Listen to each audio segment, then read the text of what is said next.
Saudara, terima kasih tim BPW yang selalu mengajak kita dekat kepada Tuhan melalui pujian penyembahan. Amin. Saudara-saudara, sukacita semua hari ini. Amin. Bapak Ibu Saudara, pada pagi hari ini mode atau setelan ya. Setelan pembacaan Alkitab kita atau khotbah kita pada pagi hari ini akan lebih seperti presentasi ataupun mungkin seperti laporan ya, laporan perjalanan seperti itu ya, seperti kesaksian.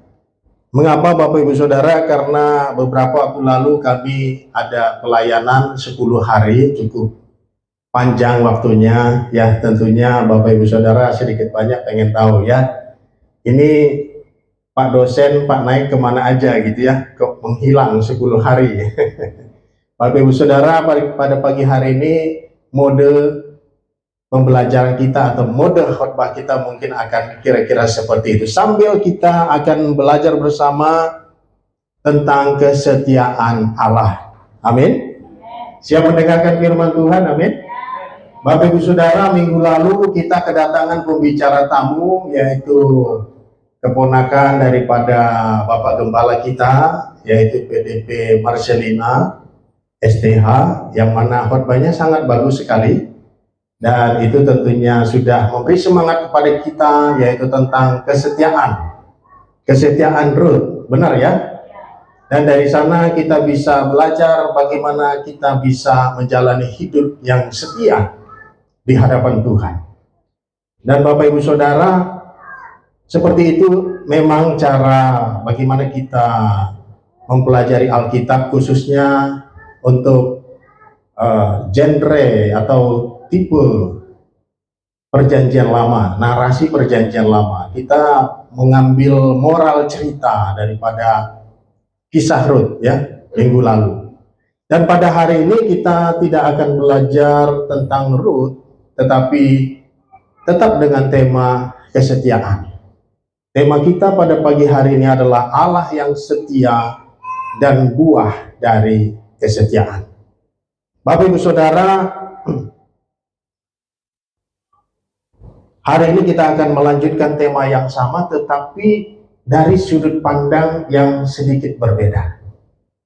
Dasar dari kesetiaan kita, saya percaya Bapak Ibu Saudara, dan kalau kita menggali di dalam Alkitab, dasar dari kesetiaan kita itu adalah karena atau bahwa Allah sendiri itu adalah Allah yang setia. Dan kesetiaan kita akan selalu membuahkan hasil dalam rencana kekal Tuhan.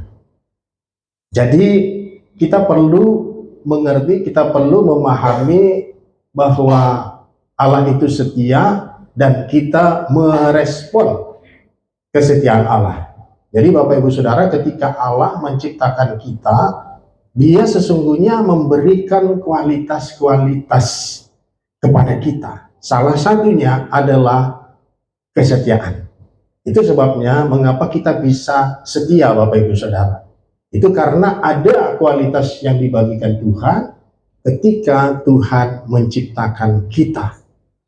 Memang benar bahwa di dalam hidup kita punya banyak kekurangan, itu karena manusia telah jatuh ke dalam dosa. Tetapi sebelum jatuh ke dalam dosa, ada kualitas-kualitas yang dibagikan Tuhan kepada kita. Salah satunya adalah kualitas kesetiaan. Karena Allah itu sendiri adalah Allah yang mempunyai atribut-atribut yang luar biasa, dan salah satu yang dibagikan kepada kita adalah kesetiaan. Bapak Ibu Saudara, poin kita yang pertama pada pagi hari ini adalah Allah adalah Allah yang setia. Amin. Kita bersyukur karena kita punya Allah yang setia. Bayangkan kalau kita tidak mempunyai Allah yang seperti itu, maka hari ini hidup kita tidak bisa bertahan. Kita tidak bisa ada di sini. Sebaliknya, kita boleh ada di sini karena kesetiaan Allah. Amin. Di dalam 2 Timotius 2 ayat 13 dikatakan, Jika kita tidak setia, dia tetap setia. By the way, untuk multimedia yang ini belum ada slide-nya, saya sekedar menyampaikan saja ya. Tetapi kalau tidak ada, tidak mengapa. Mungkin saya kira-kira bisa melihat dari cermin di belakang ya.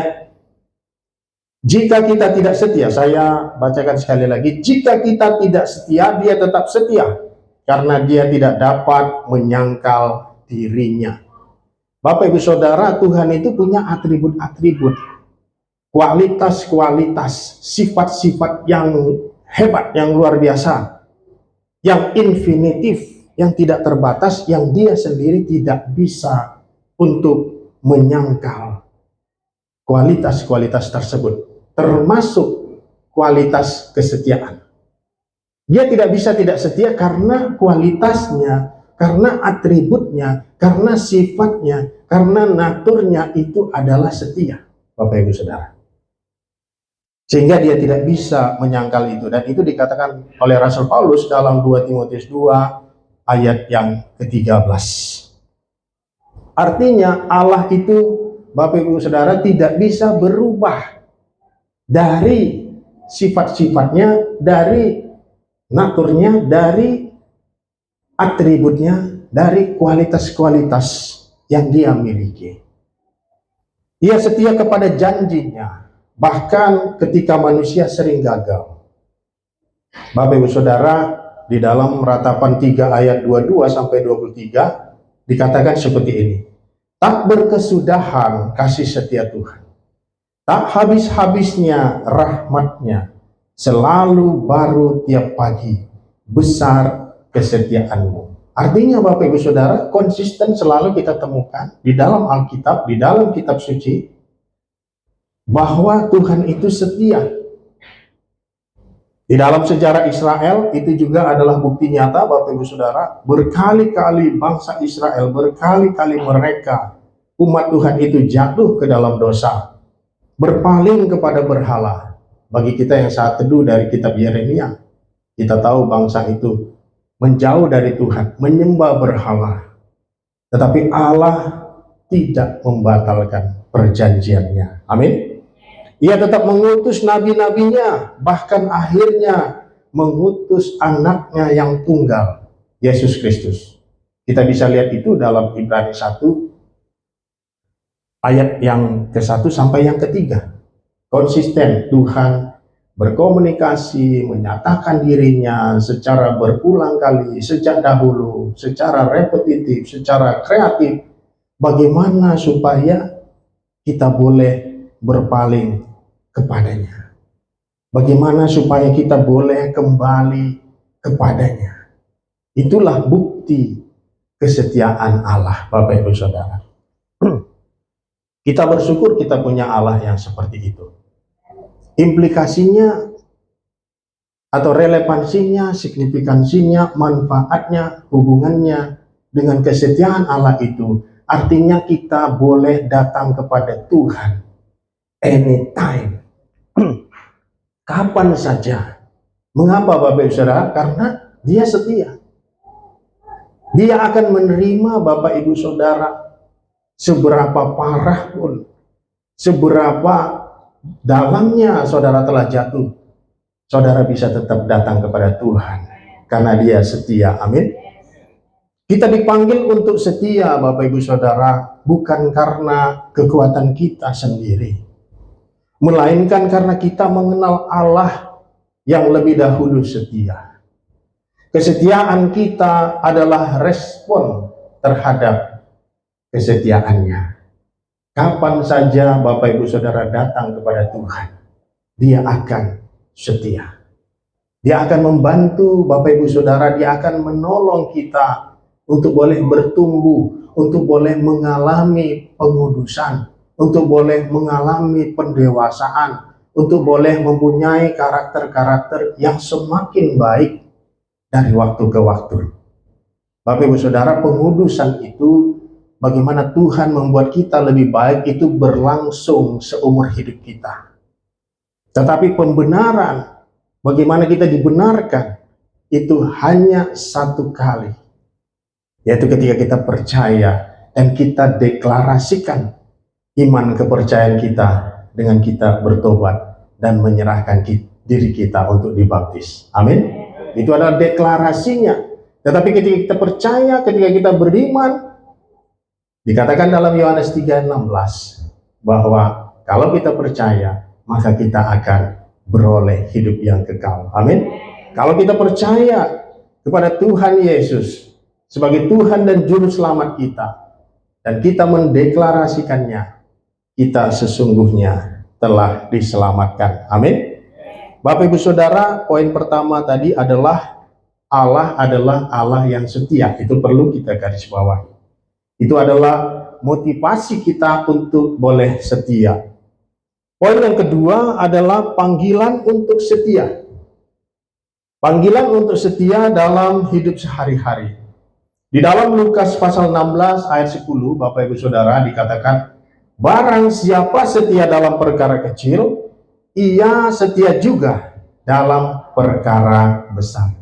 Bapak Ibu Saudara, dalam hidup kita sehari-hari, orang biasanya pengen perkara-perkara yang besar, tetapi kurang begitu tertarik untuk perkara-perkara kecil. Tetapi dalam kaitan dengan kesetiaan, seringkali untuk kita bisa sampai pada perkara-perkara yang besar, seringkali itu dimulai atau diawali dengan perkara-perkara yang kecil. Jadi Bapak Ibu Saudara, ada baiknya, penting bagi kita untuk menyadari, untuk memahami, dan untuk menerapkan kesetiaan pada perkara-perkara yang kecil. Sebelum kita meraih, sebelum kita sampai pada perkara-perkara yang besar.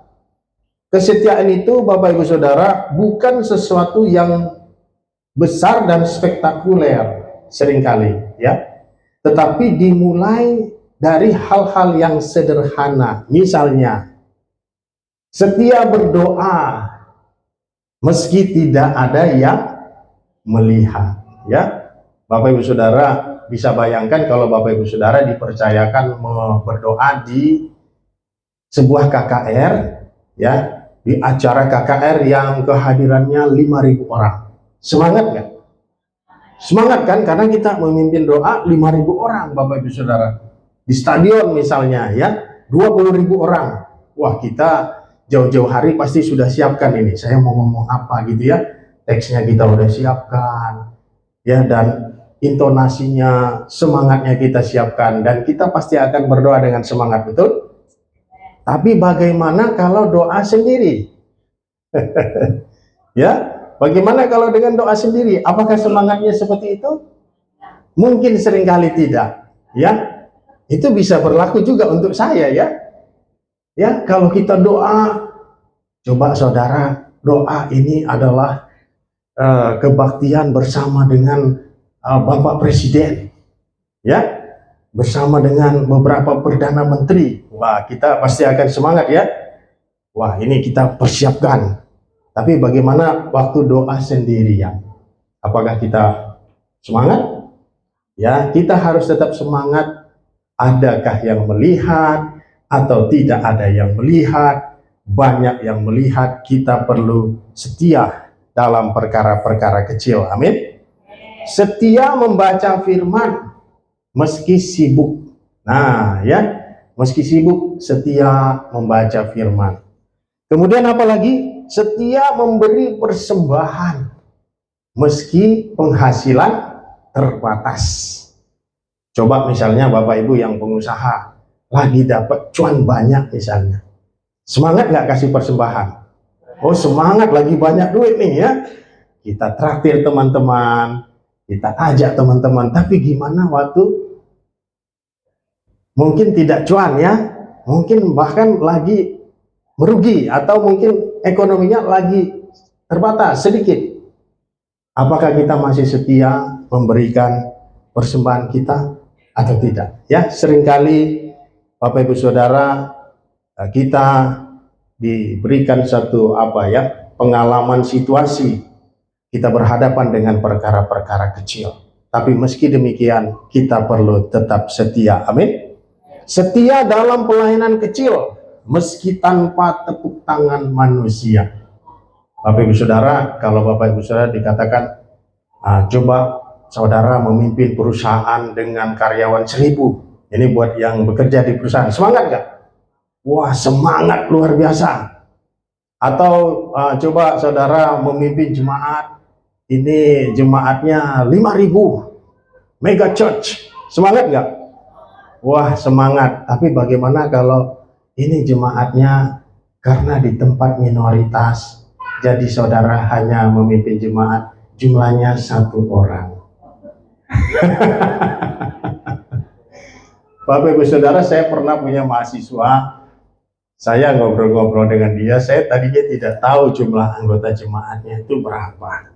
Karena di tempat dia itu tempat yang sangat minoritas sekali.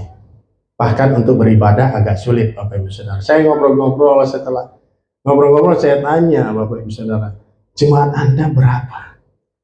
Dan Bapak Ibu Saudara tahu jawabannya? Dia katakan 1.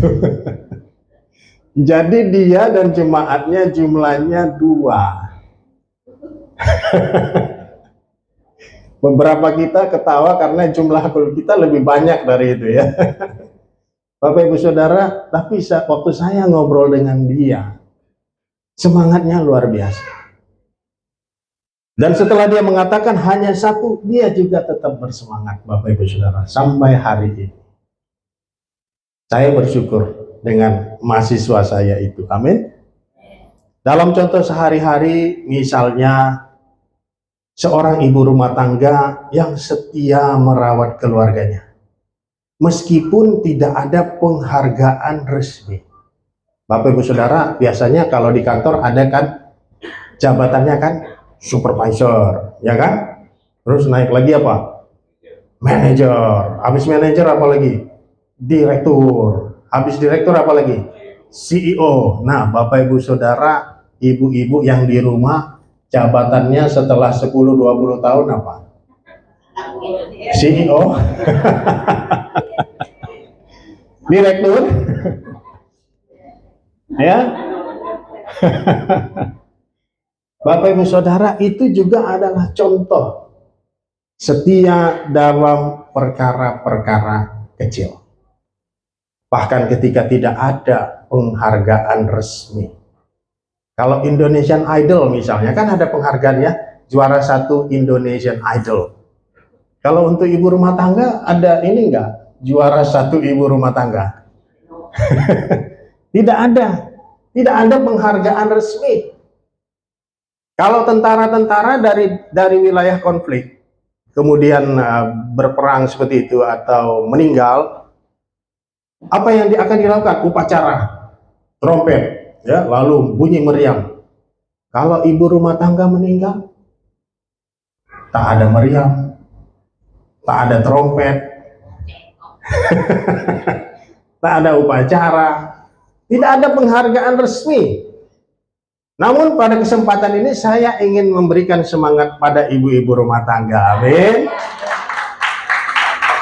Semangatnya ini, ibu-ibu sekalian, di mata Tuhan, kesetiaan itu sangat berharga.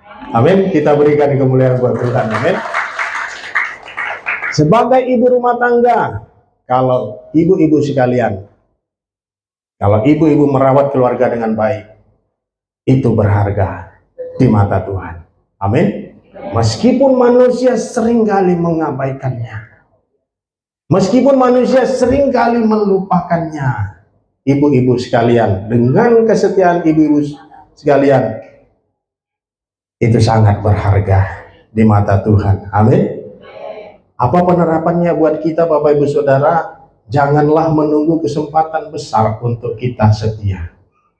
Hal-hal kecil, ketika kita berhadapan dengan hal-hal kecil, marilah kita setia. Amin. Mulailah dari hal-hal yang kecil.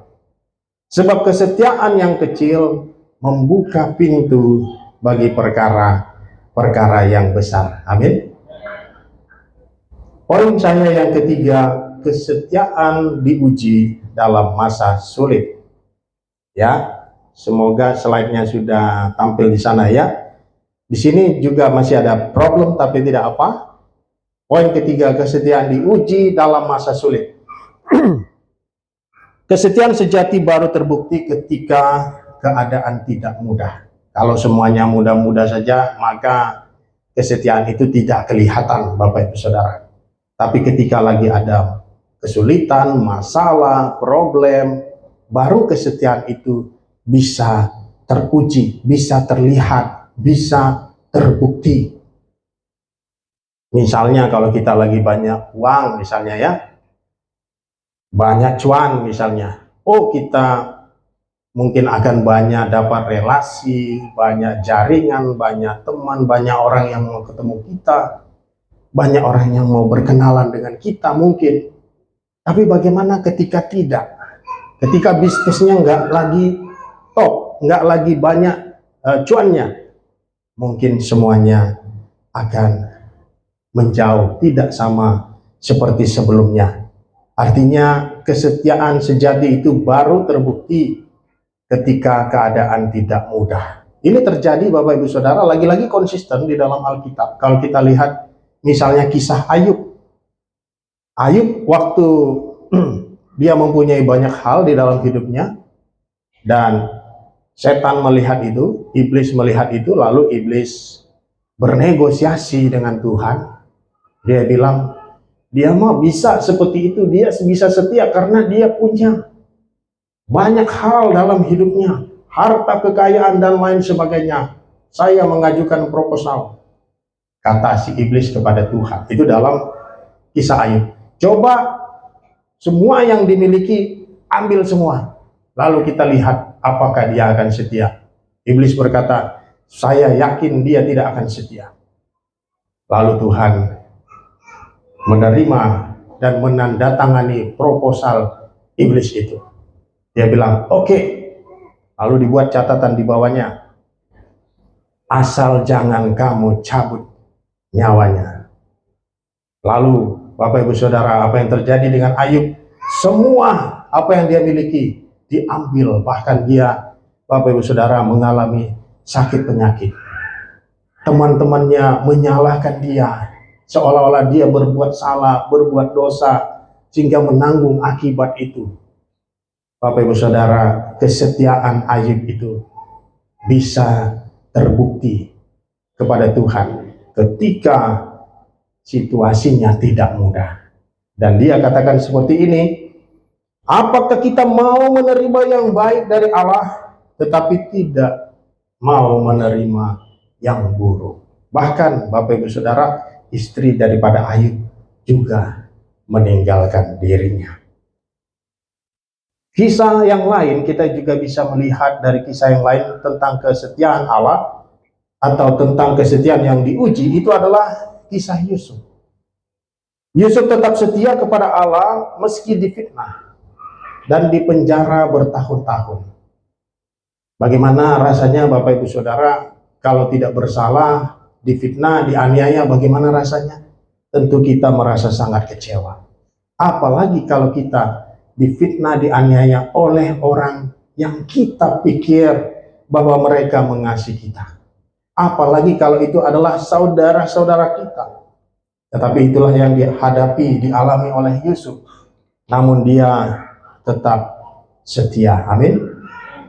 Yusuf tidak menyerah, dan pada waktunya Allah meninggikan dia menjadi penguasa di Mesir. Dia menjadi Perdana Menteri nomor 2 setelah Firaun.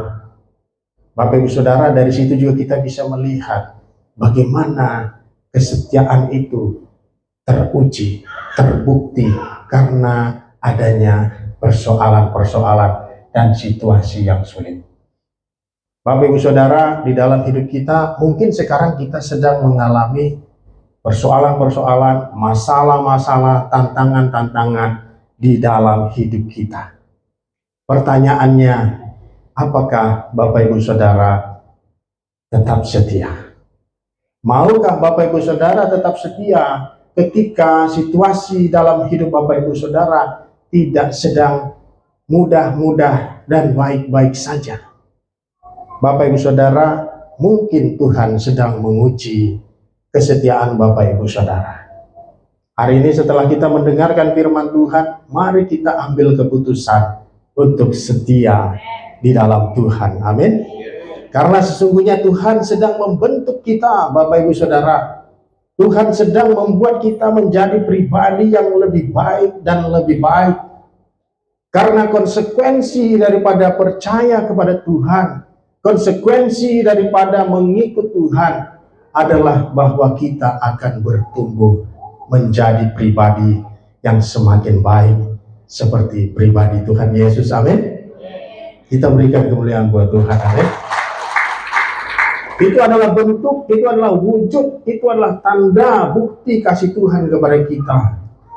Karena kita akan dibentuknya. Dan salah satunya adalah melalui situasi-situasi yang sulit. Bapak Ibu Saudara, Rick Warren pernah berkata seperti ini. Saudara-saudara sebagai orang Kristen baca Alkitab paling dalam satu hari lebih kurang 1 jam. Benar ya? Sebagian mungkin ada yang kurang dari itu. Sebagian ada yang lebih daripada itu. Jadi kalau 1 jam, katakanlah berarti sisa hidup yang masih kita jalani dalam satu hari berapa lagi? 23 jam lagi. Rick Warren berkata, 23 jam lagi itu adalah situasi. 1 jam kita baca Alkitab. Rick Warren berkata, bagaimana cara Tuhan mengubah, membentuk kita? Sebenarnya lebih banyak melalui situasi.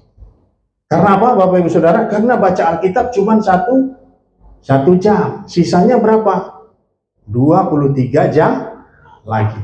23 jam inilah yang digunakan Tuhan untuk membentuk kita melalui situasi-situasi. Jadi Bapak Ibu Saudara, janganlah kita bersikap negatif atau jangan kita kecil hati ketika kita menghadapi situasi-situasi yang kurang mengenakan. Tetapi kita mau menghadapinya dan setia kepada Tuhan. Amin. Sebagaimana benih pohon, Bapak Ibu Saudara, dia tidak tumbuh kuat di tanah yang lembut.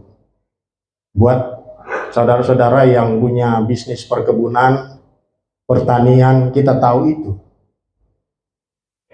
Tidak di tanah yang lembut, tetapi justru akar-akarnya itu yang membuat dia kuat karena dia menembus tanah yang keras.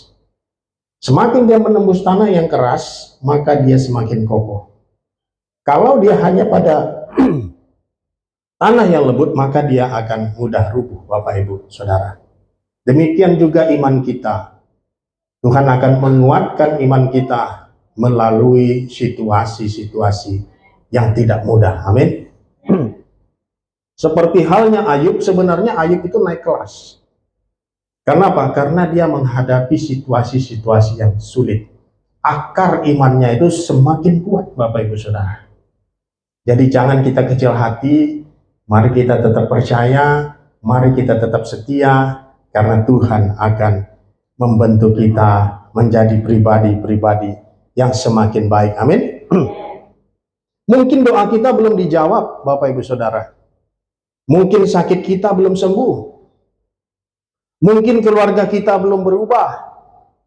Tetapi justru disitulah, di dalam situasi seperti itulah, kesetiaan kita diuji.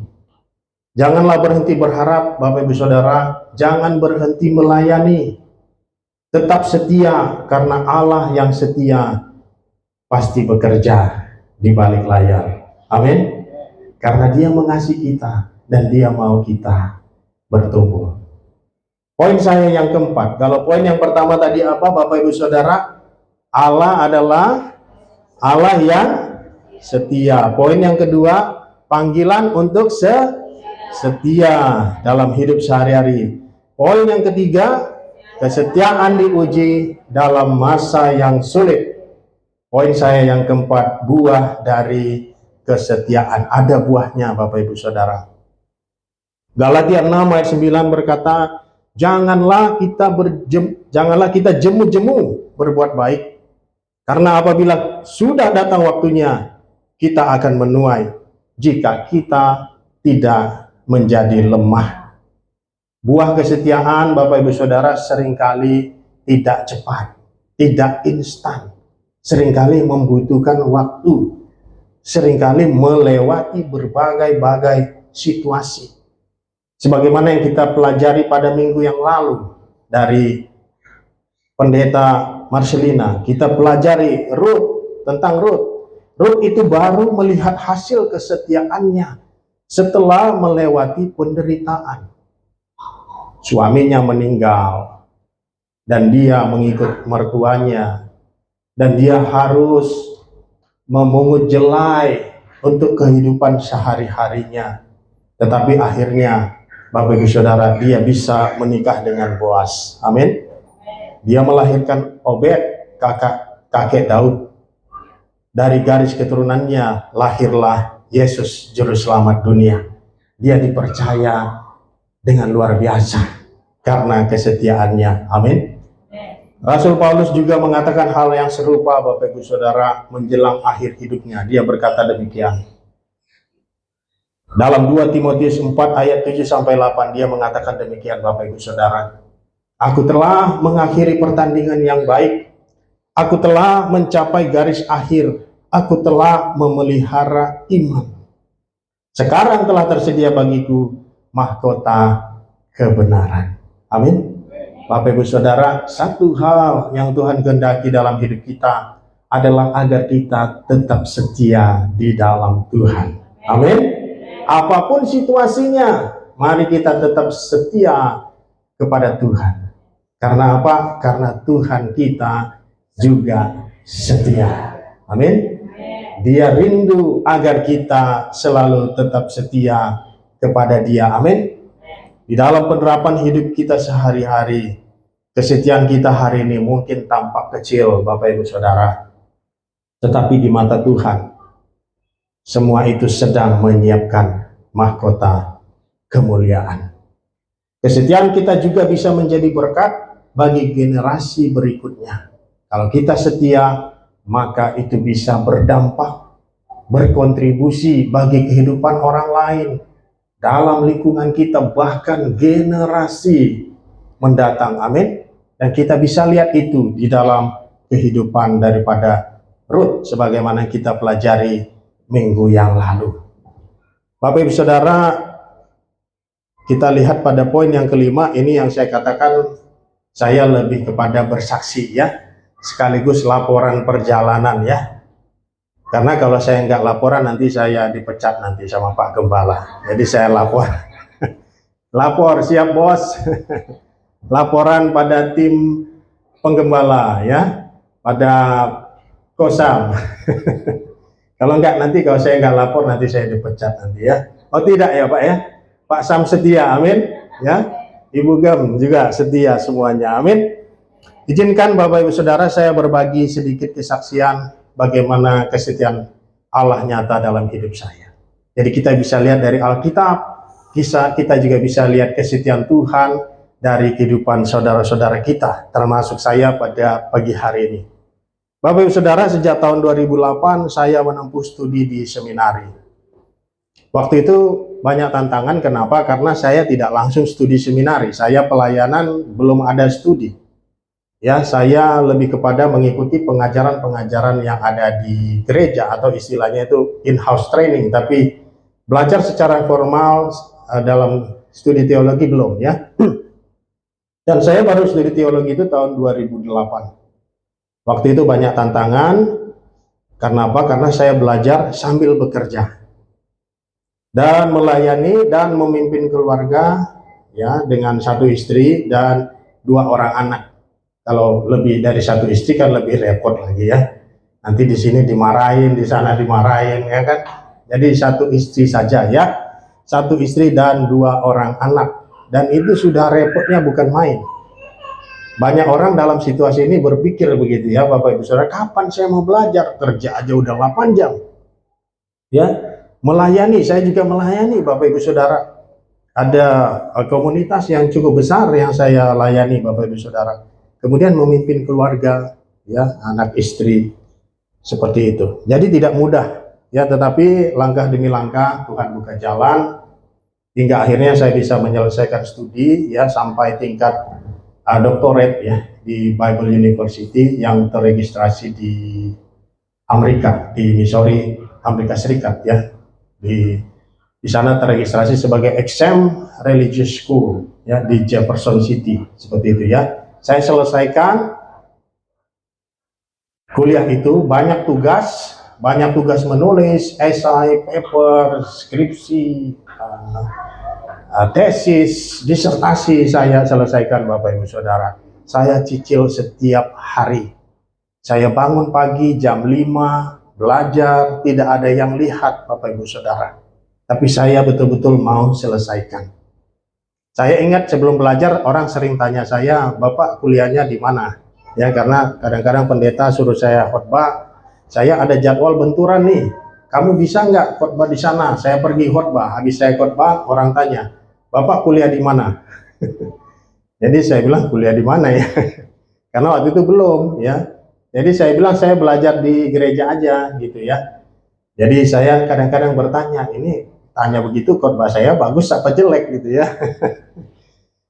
Ya, singkatnya saya selesaikan Bapak Ibu Saudara. Dan saya tertarik dengan bagaimana metode yang digunakan di Bible University itu karena menggunakan e-learning jarak jauh. Ya. Buat kita yang mungkin pernah dengar itu menggunakan e-learning Moodle ya, dan bisa saya selesaikan. Dan saya percaya Bapak Ibu Saudara itu semua bukan semata-mata karena kemampuan saya, tetapi karena kesetiaan Allah. Dia memberikan saya kesehatan, kemampuan, kalau tidak pasti saya tidak selesai. Kemudian tahun 2010 Bapak Ibu Saudara, ya next slide ya. Tahun 2010 saya pergi ke Jambi untuk pelayanan juga, dan kebetulan saya bertemu dengan mahasiswa. Saya mendapat laporan bahwa mereka tidak punya dosen. Lalu dengan ijazah yang saya punya, saya dipertemukan dengan dekan di Universitas Jambi ya.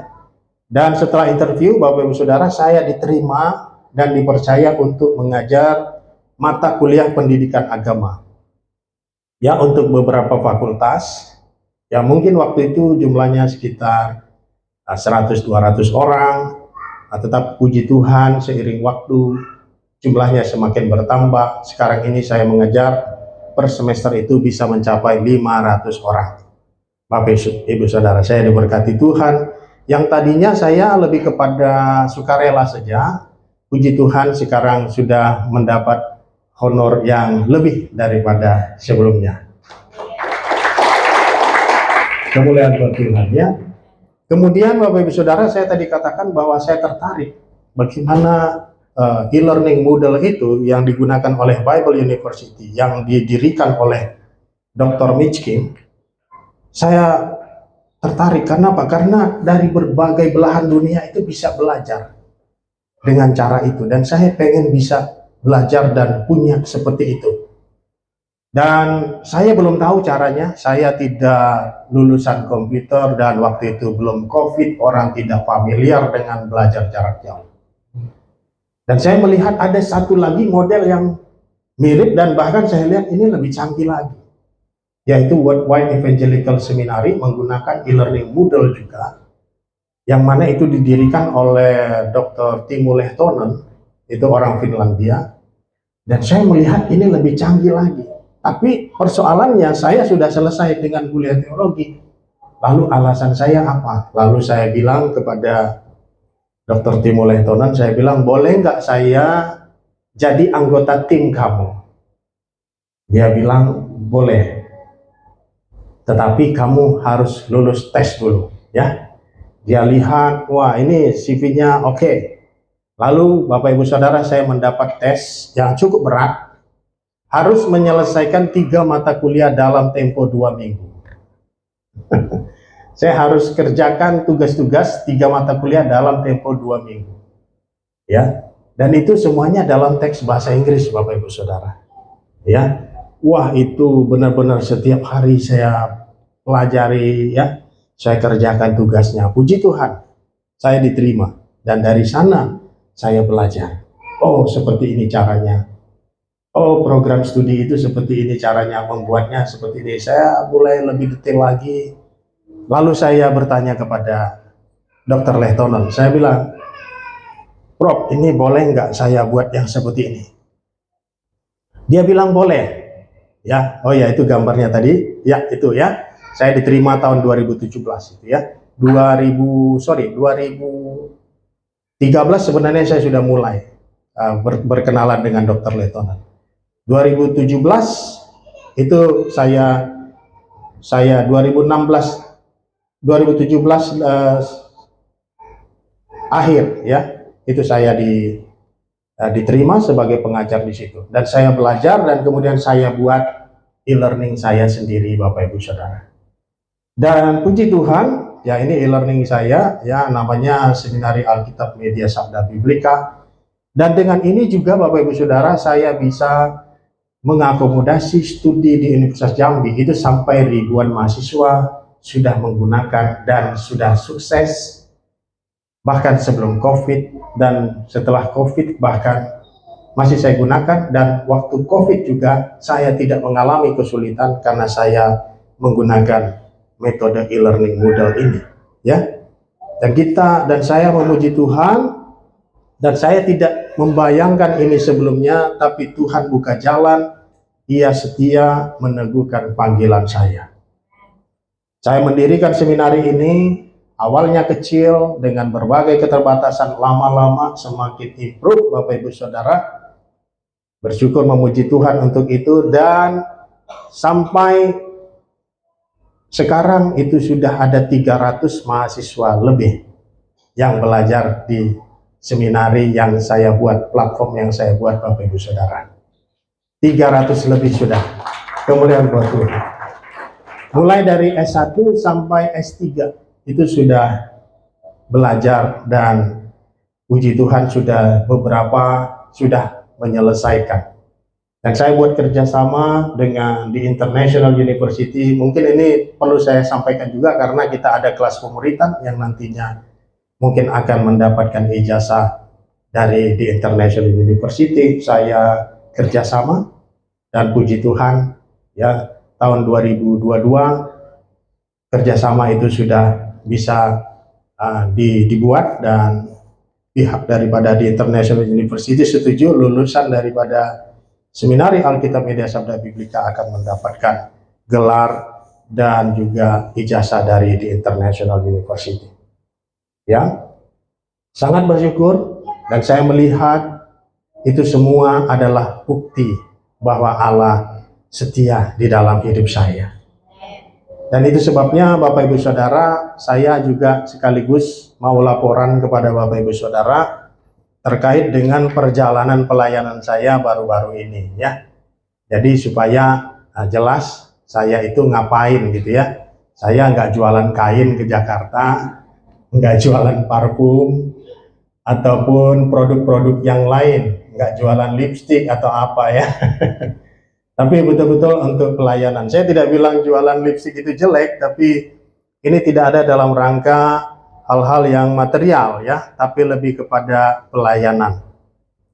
Dan juga saya tidak ke Jakarta untuk meredakan demo Bapak Ibu Saudara, karena nggak ada yang mau dengar saya juga. Jadi saya lebih kepada memberitakan Injil saja. Saya bertemu dengan mahasiswa-mahasiswa yang tersebar di seluruh Indonesia dan juga ada di Malaysia. Yaitu ada 300 orang lebih, tapi saya akan melakukan itu secara bertahap. Saya ke kota Palembang dulu, bertemu di sana dengan beberapa mahasiswa, konsultasi disertasi mereka, paper-paper mereka, dan lain sebagainya. Dan ya ini ada saya makan siang dengan mereka. Ya mereka ini sebenarnya juga sudah hamba-hamba Tuhan Bapak Ibu Saudara ya, tapi mereka mau menyelesaikan S3 mereka ya. Dan kemudian setelah bertemu dengan itu, saya bertemu dengan saudara-saudara kita di GBI Raja Wali. Amin. Semangat ya. Kenal kan beberapa ya? Ya, di situ ada yang sudah pernah datang, Pak Kojo ya. Ada Pak Sugianto ya, ayahanda daripada Pendeta Marcelina yang kemarin datang dan berkhotbah untuk kita ya. Jadi saya merasakan rasa kekeluargaan, perasaan yang dekat ya. Dan suatu hari kalau Bapak Ibu Saudara ke Palembang, datanglah beribadah ke GBI Raja Wali ya. Ini sekaligus promosi ya. Jadi kalau ke Palembang, datanglah beribadah di sana. Bapak Ibu Saudara akan bertemu dengan saudara-saudara yang cinta Tuhan dan cinta kepada jemaat Tuhan. Amin. Saya juga berfellowship dengan mahasiswa Kristen Bukit Barisan, ya, mahasiswa Kristen Universitas Jambi, Persekutuan Bukit Barisan, ya. Saya bersyukur melihat sukacita dan semangat mereka, dan itu juga mengingatkan saya akan kesetiaan Tuhan. Tuhan yang setia, yang membangkitkan generasi-generasi yang baru. Mereka semangat di dalam Tuhan. Amin. Nah, ini saya juga mau sharing tentang pelayanan kami setelah itu di Lampung. Ya, jadi Palembang lalu ke Lampung ya. Nah, itu Bapak Ibu Saudara kelihatannya gelap-gelap gitu ya. Kenapa? Karena kami perginya ke desa-desa, Bapak Ibu Saudara.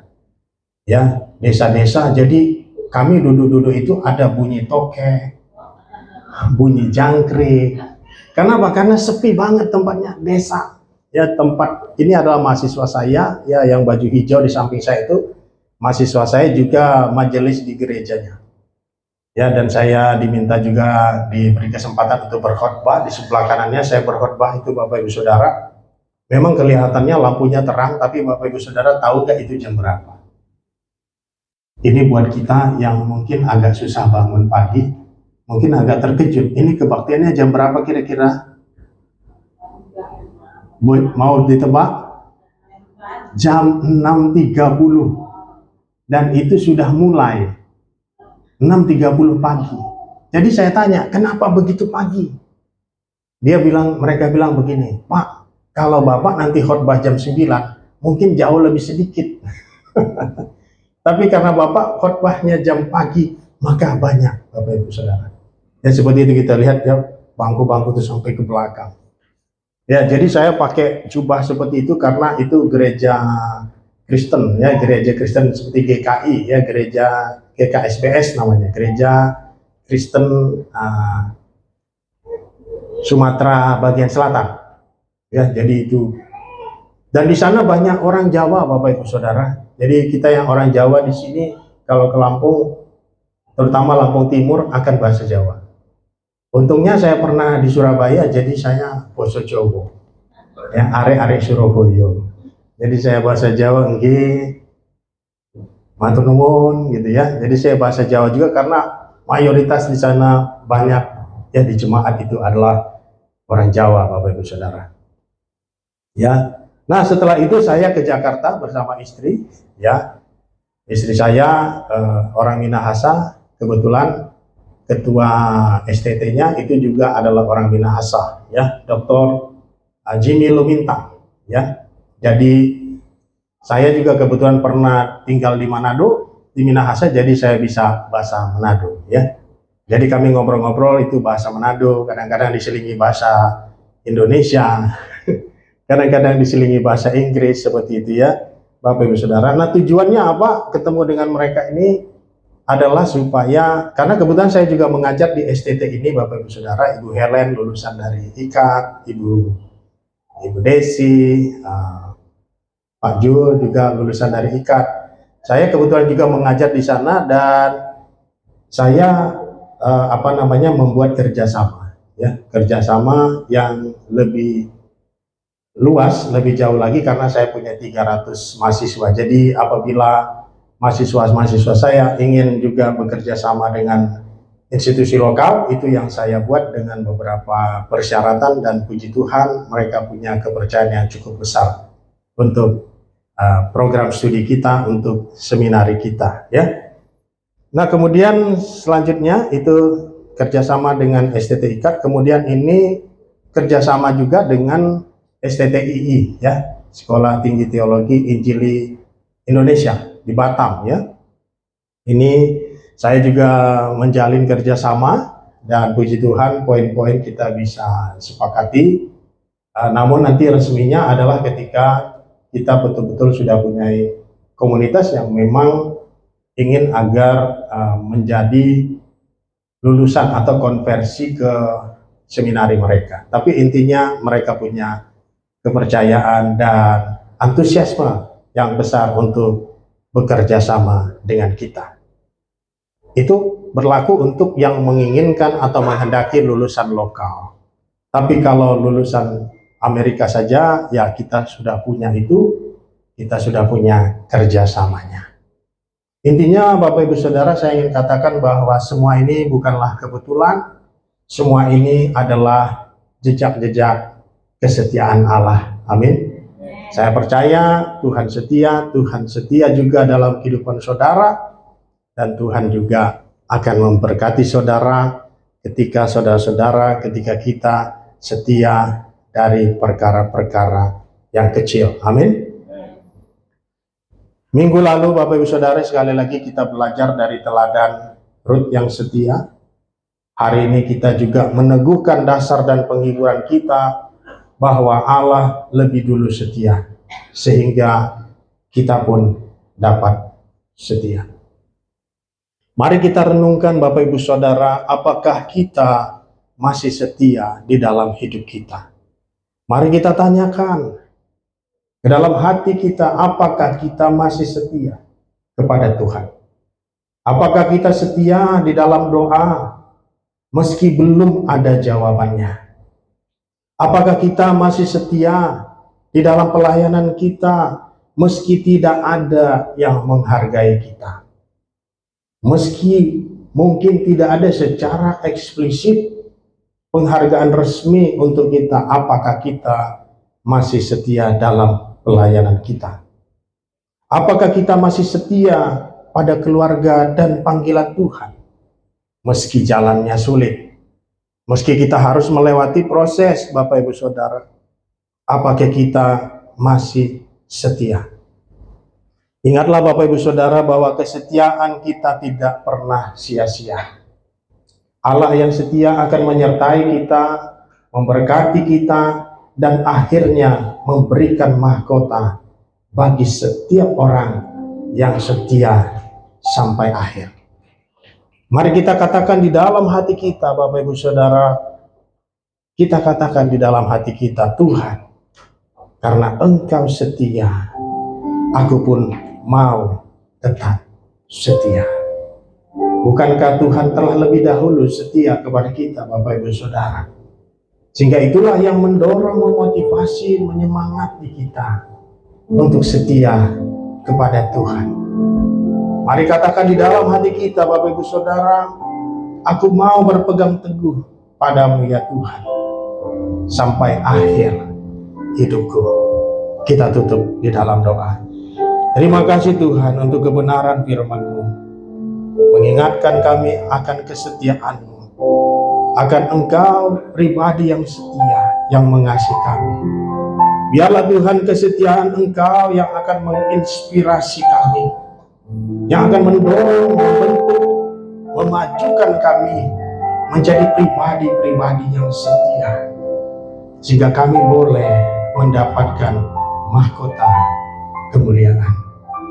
Karena Engkau setia, Engkau mengajar kami, membentuk kami menjadi pribadi yang setia. Terima kasih Tuhan. Biarlah kami boleh menjadi pelaku firman, pelaku daripada kebenaran-kebenaran yang telah kami dengarkan pada hari ini. Dan biarlah kami diberkati karena kebenaran Tuhan. Terima kasih Tuhan.